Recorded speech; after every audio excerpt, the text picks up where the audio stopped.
If I take the gospel I just read to you today, and I read it in my hometown when I first came to this country in Chicago, probably 2/3 of them would have no clue what Jesus is trying to say.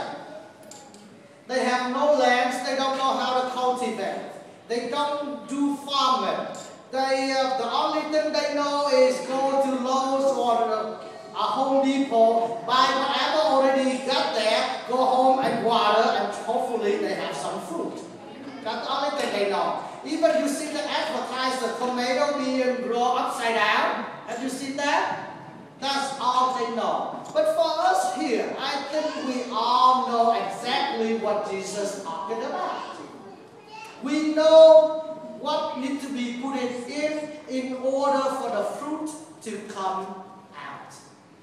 In order to bear fruit, we need to put in our sweat, our love, our dedication. A few years back, probably 3, I think, when I was in Savannah, I was at church in Savannah, in not a very good neighborhood. But I was out there with the kids and everything. One Saturday evening after Mass, the bell rang, I came out, opened the door, and here stood in front of me a very angry woman. And she began to give me the whole litany of condemnation. She began like, how dare your children, he said, my children, I told her I'm not married.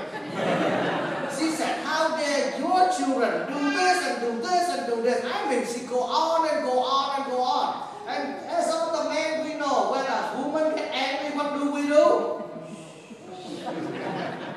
She don't talk back.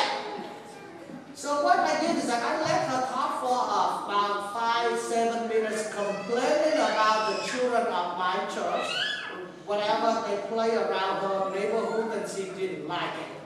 And she said, and you call yourself Catholics? I said, and then at the end of her long, whining talk, I said, ma'am, I listen to you, I understand. Can I talk now? And she said, go ahead.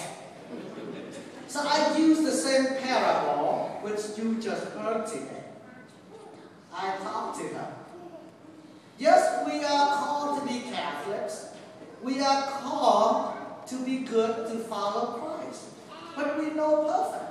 But I did explain that to her. I tell the parables. And after the parables, she stood down, she looked at me, she said, what is your point? I said, ma'am, my point is this. There are some seeds that fall on rocky grounds and being fell into the thorn bushes.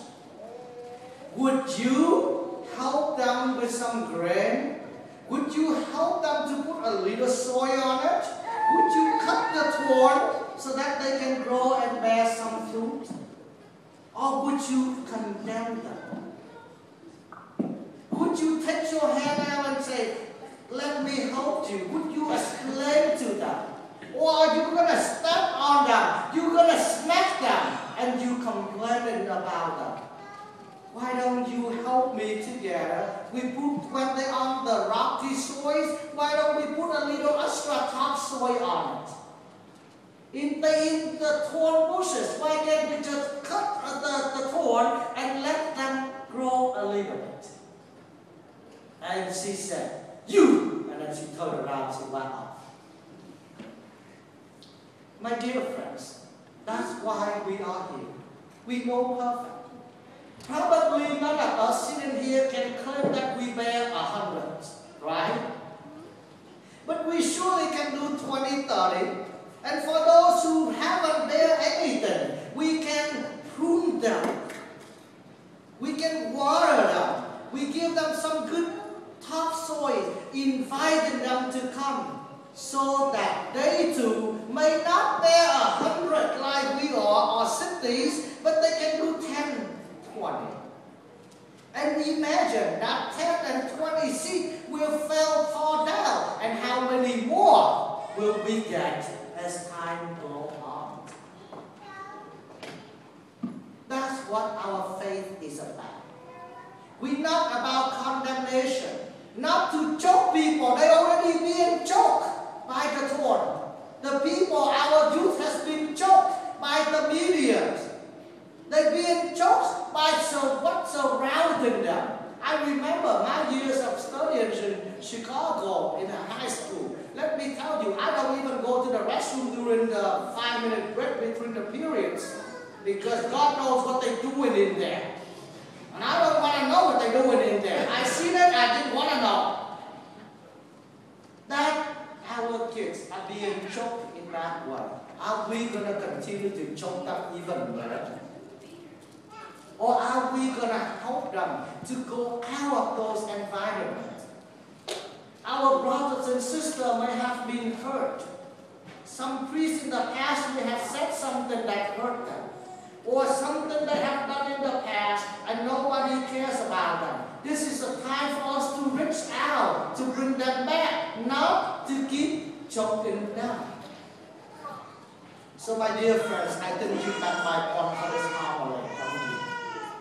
Reach out, invite, welcome, and when we see our brothers and sisters being choked by the thorn, let us cut the thorn off and help them.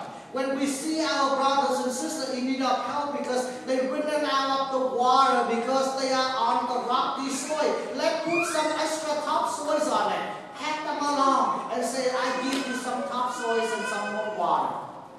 And together, none of us gonna be condemned, but all of us gonna bear much